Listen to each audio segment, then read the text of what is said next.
Et souvent, le problème, vous savez, dans les couples, surtout à notre époque, ce n'est pas directement lié à la relation entre l'homme et la femme, l'épouse et l'époux, l'époux et l'épouse.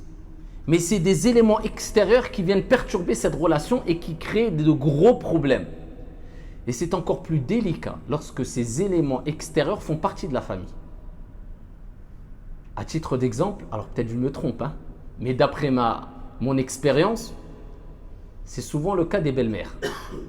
Les beaux-pères, msakin, quand ils sont âgés, tu les entends pas parler. Ils se sont défoulés toute leur vie, à la fin, tu n'entends plus. Tu dis, lui, driwish, mskin, il est driyef, il ne rentre pas dans les problèmes. Il n'y a pas de problème avec le. Wallah, et son père, j'ai pas de problème. Ça, c'est la parole, soit de la femme ou du. C'est la mère. Souvent.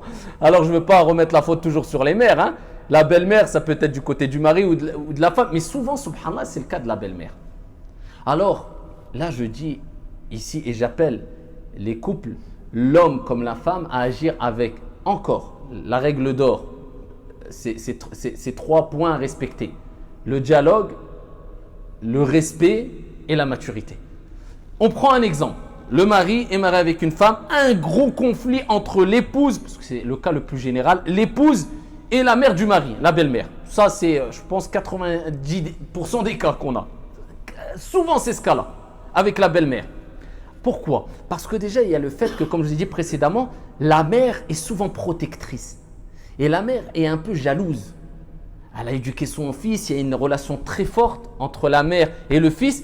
Et quand elle voit une femme venir et rentrer dans la vie de son fils, il y a ce côté qui peut venir de jalousie et protecteur qui va prendre le dessus et qui va pousser quelquefois la mère à même quelquefois être peut-être injuste et inéquitable. En reprochant des choses à la fille, à l'épouse de son fils, alors que ce n'est pas vrai. Ou alors en étant un peu trop stricte, ou en étant un peu trop protectrice au niveau de son fils, ou en reprochant des choses à la fille, ça peut arriver. Comment réagir?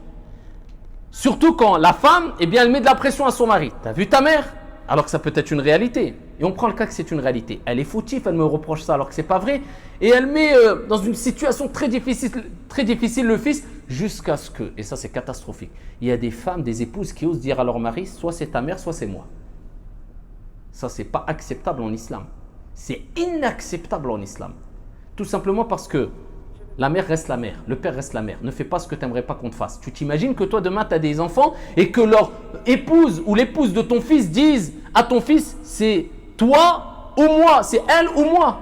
Personne ne l'accepterait. Comment tu agis ainsi avec ton mari? Alors que le prophète, alayhi salam, fi Sahih Muslim dit, la yadkhulu al-jannah qati'.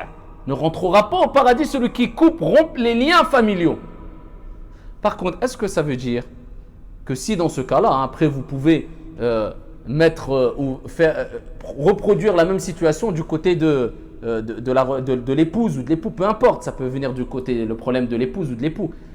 Alors, est-ce qu'il est demandé au mari d'accepter ce genre de propos? Non. Mais est-ce qu'il est demandé au mari de dire « Ah non, moi je préfère ma mère que toi, je te divorce parce que tu as un conflit avec ma mère ». Non aussi, c'est de l'injustice. Mais il faut agir avec équité. Il faut agir avec maturité et avec dialogue et avec respect. Que cela doit venir du côté de l'époux et de l'épouse. L'épouse doit être compréhensible et le mari aussi. Le mari doit être au niveau de parler à son épouse en disant et en la rassurant. Je sais que sur cette chose-là, ma mère a tort. 100% tu es dans la vérité, je reconnais que c'est toi qui as dit vrai, mais pas devant la mère. Avec maturité, avec hikma, sagesse.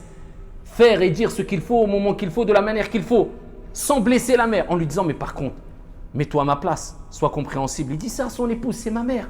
Donc je ne peux pas couper les liens. Donc devant elle, entre guillemets, on va essayer d'apaiser les choses. Mais je sais que tu as raison, et il rassure. Et l'épouse doit être compréhensible. Alhamdulillah. Mon mari a pris en considération que je ne suis pas en tort. Il me donne raison. Mais il m'a expliqué, c'est sa mère, je suis d'accord.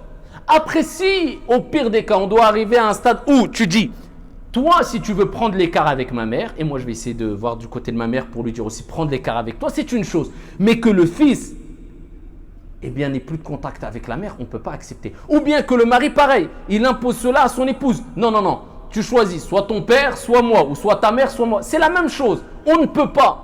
Il faut réussir à satisfaire tout le monde sans briser de manière définitive une relation. Parce qu'on est dans le cadre familial, qu'on le veuille ou non. Et le prophète il dit La yadkhulul janna qati'. Donc, eh bien, rassure ta mère et rassure ton épouse et comporte-toi de la meilleure manière avec ta mère et la meilleure manière avec ton épouse et sois équitable dans le jugement et reconnais les torts d'un parti ou de l'autre sans froisser qui que ce soit. Ça demande beaucoup de maîtrise de soi, beaucoup de dialogue, mais la compréhension doit venir de l'épouse et de l'époux. Et bien sûr, les beaux-parents doivent faire un grand effort quant à ces questions-là. Ils sont mariés, il faut leur faire confiance, il ne faut pas provoquer un divorce. Parce que des parents, quelquefois, provoquent des divorces. Et ça, c'est catastrophique. Et je ne dis pas par la cause de cela, on rompt les liens avec nos parents, mais ça, c'est un message aux parents. Il faut faire très attention à ne pas s'immiscer à tel point que ça crée des divorces. Même si vous n'êtes pas d'accord avec certaines choses, khlas, c'est quoi qui prime? Eh bien, qu'ils préservent leur couple. Eh bien, khlas, laissez-les préserver leur couple et patienter. Et invoquer Allah tabaraka wa ta'ala afin qu'il facilite les choses.